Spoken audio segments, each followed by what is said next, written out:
Your honour, गवाह पांडुरंग का बयान मौके वारदात पर मरी हुई बच्ची के कपड़े और खुद मुल्जिमा की घड़ी से यह साफ जाहिर हो चुका है कि अपने और अपने आशिक के बीच का कांटा निकालने के लिए मुल्जिमा शारदा देवी ने बच्ची को बेरहमी से कत्ल कर दिया। इसलिए मैं अदालत से दरखास्त करूंगा कि समाज और औरत पर कलंक लगाने वाली इस कलंकित औरत को सख्त से सख्त सजा दी जाए, ताकि फिर कोई खुदगर्ज औरत इतना भयानक जुर्म न कर सके, इतना भयानक पाप न कर सके। योर ऑनर, पब्लिक प्रोसिक्यूटर साहब सिक्के के एक ही पहलू को ठोक बजाकर अदालत को किसी एक फैसले पर पहुंचने के लिए मजबूर कर रहे हैं, जबकि ये बात सभी जानते हैं कि सिक्के का एक दूसरा पहलू भी होता है जिसे नजरअंदाज करना कानूनन जुर्म है। योर ऑनर, सिक्के के इसी दूसरे पहलू यानी कि शारदा देवी पर लगाए गए इल्जामों पर उनके वकील की हैसियत से मैं एक नई रोशनी डालना चाहता हूं। इजाजत है। ना ना ना ना, ना मुन्ना, तुम कहां चले हैं? तुम तो मेरी सर्चलाइट हो। तो तुम्हारा नाम पांडु है? जी साहब। भाई पांडुरंग, क्या काम करते हो? मच्छी पकड़ता हूँ साहब। अच्छा अच्छा, दरिया पर? जी साहब। तो मंगलवार के दिन भी तुम मच्छी पकड़ रहे थे? जी साहब। अच्छा अच्छा, मछली क्यों नहीं पकड़ी, सिर्फ कपड़े क्यों पकड़े? ये सब किनारे पर ही पड़ा हुआ था साहब। सब क्या? यही घड़ी, कपड़े, जूते। अच्छा अच्छा, सब कुछ मिला, लेकिन लाश? लाश?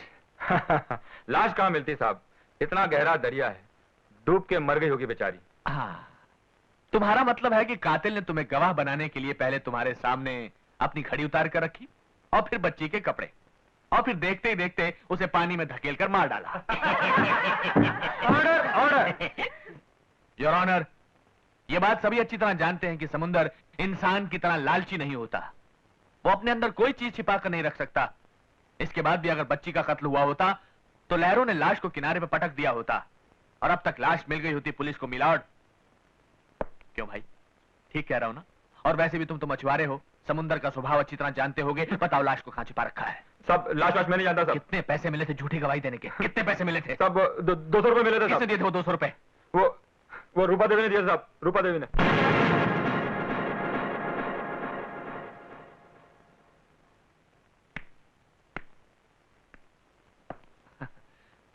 तो आप रूपा देवी हैं? जी। आप कितना पढ़ी हैं?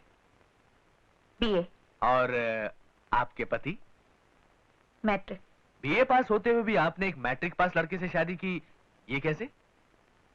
ये शादी मैंने नहीं की, मेरे पिता ने करवाई थी। इसका मतलब आपकी इस शादी में कोई दिलचस्पी नहीं थी, कोई मर्जी नहीं थी? ऑब्जेक्शन योर ऑनर, शादी में दिलचस्पी लिए बिना ही ये एक बच्चे की मां कैसे बन गई? योर ऑनर, इस तरह मेरे और मेरे गवाह के बीच में टांग अड़ाना कानूनन जुर्म है। You may proceed. आखिरी बार अपनी बच्ची को कब मिली थी? उसके स्कूल में। आप उसके स्कूल क्यों गई थी? बच्चे से ये कहने कि वो अपने डैडी से मुझे मिलाने में मदद करे। ओह, मतलब ये कि बच्ची तक तुम्हें तुम्हारी ममता नहीं, तुम्हारा स्वार्थ खींच कर ले गया। और जाहिर है कि जब बच्ची ने तुम्हारी बात नहीं सुनी तो तुमने उसे पीटा होगा। और यह सोचकर कि बच्ची ने तुम्हें तुम्हारे पति से मिलाने में कोई मदद नहीं की, तुमने उसे एक फालतू चीज समझकर बेचारी को खत्म कर दिया होगा। नहीं नहीं नहीं, मैंने ऐसा नहीं किया। ऑब्जेक्शन योर ऑनर, क्या दुनिया की कोई भी मां अपने छोटे से स्वार्थ के लिए खुद अपनी औलाद का खून कर सकती है? अरे क्यों नहीं कर सकती? महाभारत सीरियल में गंगा ने अपने बेटों को पानी में नहीं बहा दिया था क्या? बात करते हो यार, मतलब क्या तुम्हारा? Order order. योर ऑनर, मैं पूरे यकीन के साथ कह सकता हूं कि बच्ची की कातला खुद उसकी मां रूपा देवी है। आई ऑब्जेक्ट योर ऑनर, मेरे काबिल दोस्त सिर्फ हवा में बातें कर रहे हैं। अभी तक इनके पास कोई सबूत या ऐसा कोई गवाह नहीं मिला है जिसने अपनी आंखों से रूपा देवी को कत्ल करते हुए देखा हो। इसलिए योर ऑनर, मेरी चिरावी पूरी नहीं हुई है। You may proceed. Thank you. ये जो औरत आपके सामने खड़ी है, इसे आपने पहले कभी देखा है? जी हाँ। कहाँ? मेरे बगल वाले घर में। क्या ये औरत अभी भी वहीं रहती है? नहीं, अब ये मेरे घर में रहती है। आपके घर में? क्या आप अदालत को इसकी वजह बता सकती हैं? मैं बताता हूं। क्योंकि आपके ख्याल में आपके पति में और शारदा देवी के बीच कुछ नाजायज ताल्लुकात चल रहे हैं, है ना? हाँ। तुमने अपनी आंखों से कभी कुछ देखा? नहीं, मैंने सोचा। सोचा, सिर्फ सोचा रूपा देवी, देखा नहीं। योर ऑनर, अभी अभी मेरे काबिल दोस्त ने कहा कि बिना अपनी आंखों से देखे किसी फैसले पर पहुंचना गलत है। जबकि रूपा देवी ने बिना अपनी आंखों से देखे मेरी मुवक्किला शारदा देवी पर ऐसे घिनौने इल्जाम लगाए हैं कि उनका खुद अपने मोहल्ले में सर उठाकर चलना नामुमकिन हो गया। उनकी परमानेंट नौकरी चली गई, यहां तक कि बेचारी की सगाई भी टूट गई। योर ऑनर, योर ऑनर, अगर किसी को जान से मार देना कानूनन जुर्म है, तो किसी के चरित्र की हत्या करना भी एक संगीन जुर्म से कम नहीं जो रूपा देवी ने किया है। योर ऑनर, जिस औरत को ऐसे अपराध करने की आदत सी पड़ जाए, उसके लिए अपनी बच्ची को मारना भी बहुत बड़ी बात नहीं। इसलिए मैं अदालत से दरख्वास्त करता हूं कि श्रीमती रूपा देवी को उनके अपराध के लिए उचित दंड दिया जाए। That's all, Your Honor. इस मामले का फैसला अदालत कल तक मुलतवी करती है।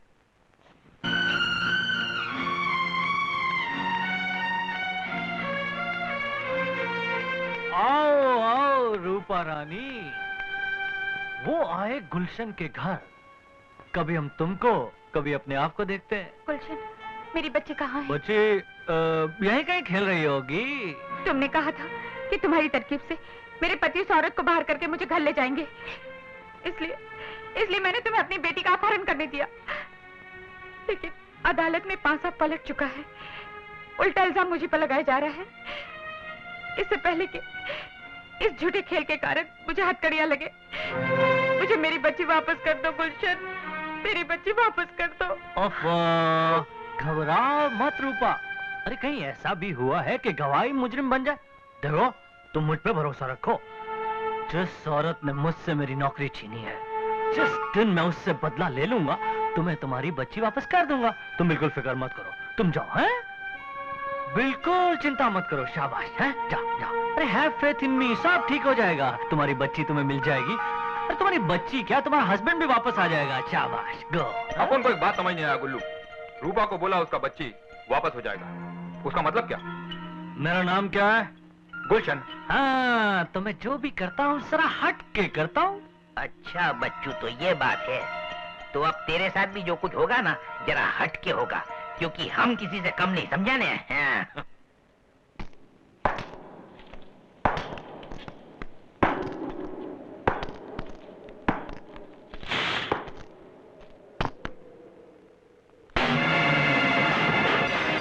बच्ची कहाँ है? कौन सा बच्चा? किसका बच्चा? मेरी बच्ची। हमें क्या मालूम? नहीं मालूम? नहीं।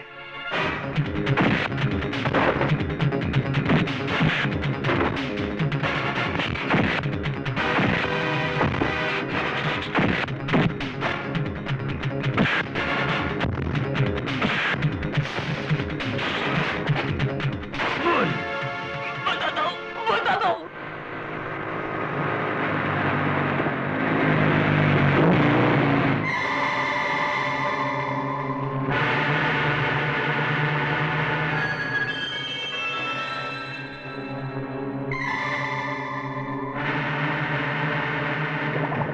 गुरु, वो आ गया। कौन? इस बच्ची का बाप।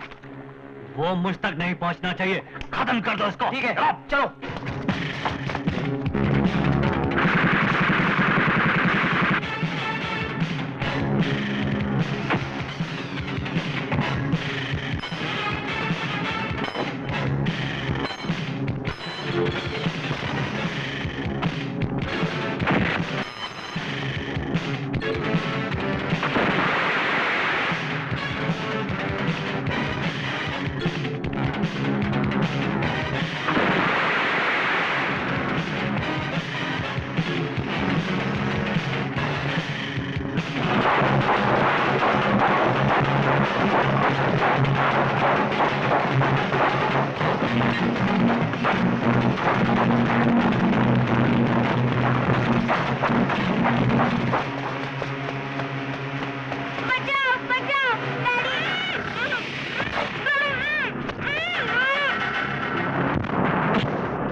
बच्ची, तेरे डैडी को देख, कितना बुज़दिल है। तुझे फेंक दूं? हैं? फेंक दूं? हैं? आगे आएगा? आजा, ले ले।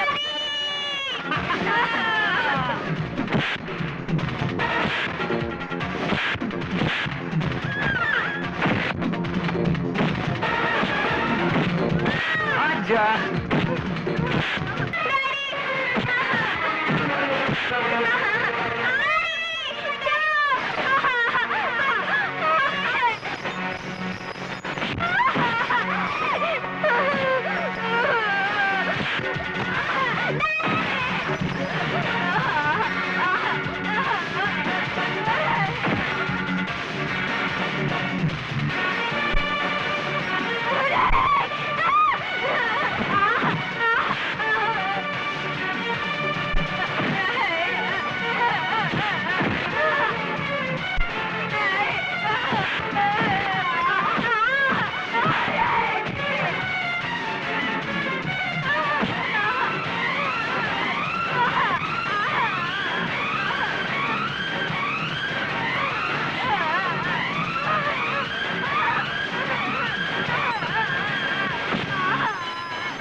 रुक जाइए योर ऑनर, बच्ची मिल गई और जिंदा है।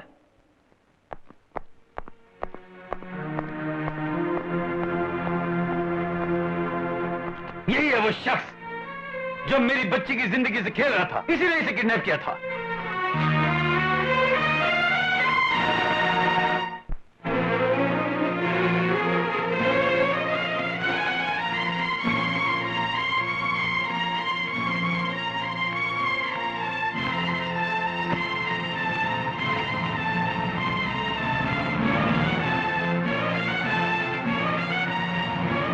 मौसी, ये सब लोग कहाँ जा रहे हैं? तुम्हें मालूम नहीं? सब लोग शादी में जा रहे हैं। शादी?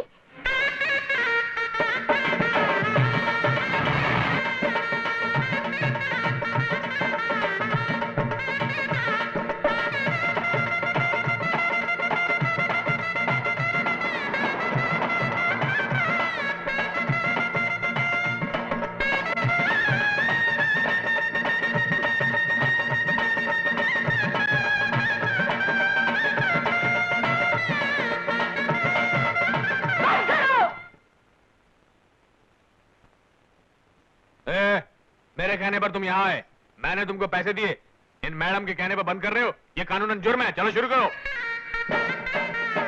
आओ बेना आओ, ये लो फूल डालो।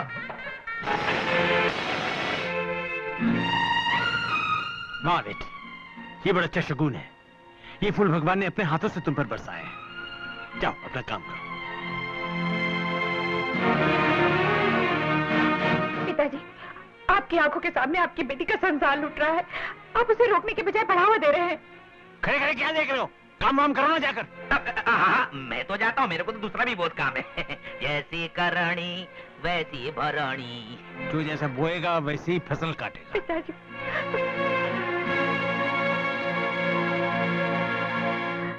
ये क्या माँ, जब भी मैं मुसीबत में होती थी तो तुमने मेरा साथ दिया, मेरे आंसू पहुँचे, और आज अपनी बेटी का मंगलसूत्र छीनकर पराई औरत के गले में डाल रही हो। क्या कर रही हो माँ?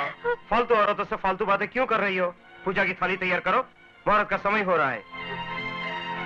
भैया, अब तुम्हारे लिए मैं फालतू हो गई। ठीक है, ये लो। सुनिए। अरे आप आइए आइए। पिंकी बेटे, जरा इन्हें बिठाइए। आइए आंटी। आंटी, तूने मुझे आंटी कहा? देखो, तुम बदले तो बदले, मेरी बेटी की बुद्धि भी भ्रष्ट कर डाली। अरे नहीं नहीं, बच्चे तो भगवान का रूप होते हैं। इनके साथ जो जैसा व्यवहार करता है, इनके दिमाग पर वैसी ही छाप पड़ जाती है, जो लाख चाहने पर भी मिटाई नहीं जा सकती। अब आ ही गई हो तो शांति से बैठो, अपना आशीर्वाद दो। शादी के बाद मुंह मीठा करके खुशी खुशी घर जाओ। नहीं, तुम्हें छोड़कर अब मैं कहीं नहीं जाऊंगी, तुम्हारे साथ ही रहूंगी। साथ रहोगी नहीं, साथ रहती थी, और अब वो भी एक भूली हुई कहानी हो चुकी है। इसके अलावा कोई और मदद चाहिए तो बोलो। यहाँ शहर के बड़े बड़े लोग मौजूद हैं, तुम चाहो तो तुम्हारे गुजारे का इंतजाम करवा सकता हूँ। मुझे किसी और से कुछ नहीं चाहिए, मुझे चाहिए तो तुमसे, सिर्फ तुमसे। अब तो तुम ही मेरी डूबती नैया को किनारे लगा सकते हो। देखो जी, मुझे नादान समझकर माफ कर दो। मैंने जो कुछ किया उसका अंजाम ये भी हो सकता है मैंने आज ही जाना। मुझे अपना लो, मैं तुम्हारे बिना नहीं जी सकती, नहीं जी सकती। अब जानने से क्या फायदा? ना बूढ़ा तोता राम राम सीख सकता है, ना अंधा आदमी सूर्य नमस्कार कर सकता है। फिर भी अगर सिर्फ मैं ही वो आदमी होता जिसे तुम्हारी वजह से मुसीबतें झेलनी पड़ी, तो मैं तुम्हें माफ कर देता।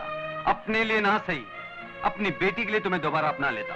लेकिन जिसने तुम्हारी वजह से अपना वर्तमान, अपना भविष्य सब कुछ खो दिया, यहाँ तक के मुल्जिम बनकर कटघरे में खड़ा होना पड़ा, वो तुम्हें कैसे माफ कर सकती है?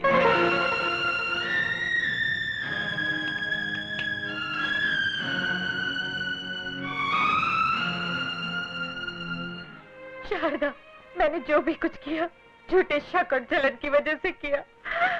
वक्त की ठोकरें खाकर मैं समझ चुकी हूँ कि ये सब कुछ करके मैंने बहुत बड़ा पाप किया है। ये बात मैं सिर्फ तुमसे ही नहीं, इन सब लोगों के सामने अपनी बेटी की सौगंध खाकर कहती हूँ कि तुम निर्दोष हो, पवित्र हो, इसमें तुम्हारा कोई कसूर नहीं। मुझे माफ कर दो शारदा, मेरा जीवन तुम्हारे हाथों में। ये शादी रोक दो शारदा, ये शादी रोक दो। रोने धोने से कोई फायदा नहीं, तुमने अपनी भूल मानने में बहुत देर कर दी रूपा। सारी तैयारियां हो चुकी है, ये शादी नहीं रोकी जा सकती। आखिर क्यों? ये नहीं होगा, मैं ये शादी नहीं होने दूंगी। अगर ये शादी हुई तो तुम्हारी टोली मेरी अर्थी पर से गुजरेगी। मैं अपना पति किसी से बांट नहीं सकती। मेरा पति सिर्फ मेरा है, मेरा। यही बात सुनने के लिए मेरे कान तरस रहे थे। तुम ही नहीं, इस धरती पर जन्म लेने वाली हर औरत यही सोचती है कि उसका पति सिर्फ उसी का हो। मैं भी एक औरत हूँ, तुम्हारे मन की बात मैं अच्छी तरह समझ सकती हूँ। तुमने मेरे साथ जो किया सो किया, लेकिन अपने पति को भी कितना दुख पहुंचाया। उनका अपमान किया, झूठे आरोप लगाकर उनका दिल दुखाया। इतने पर भी उन्होंने उफ तक नहीं किया। अरे तुम्हें तो अपने सुहाग पर अभिमान होना चाहिए। तुम्हारे पति ने तुम्हारे अलावा और किसी लड़के के बारे में सपने में भी नहीं सोचा। रूपा, याद रखना, मैंने कभी नहीं चाहा कि तुम्हारा मंगलसूत्र छीनकर मैं अपने गले में डाल लूं। पति तो सभी को मिल सकता है, लेकिन अच्छा इंसान किसी किसी को मिलता है। सुनो, ये विवाह मेरा और प्रकाश का नहीं है। पिंकी के खो जाने पर मैंने मन्नत मांगी थी कि अगर बच्ची सही सलामत मिल जाए तो मैं कृष्ण तुलसी विवाह रचाऊंगी, और भगवान ने मेरी सुन ली। वो देखो।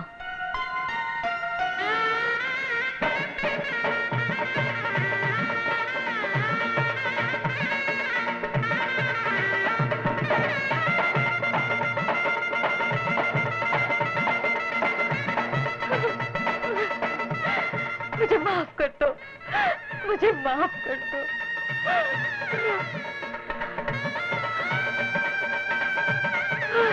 मम्मी!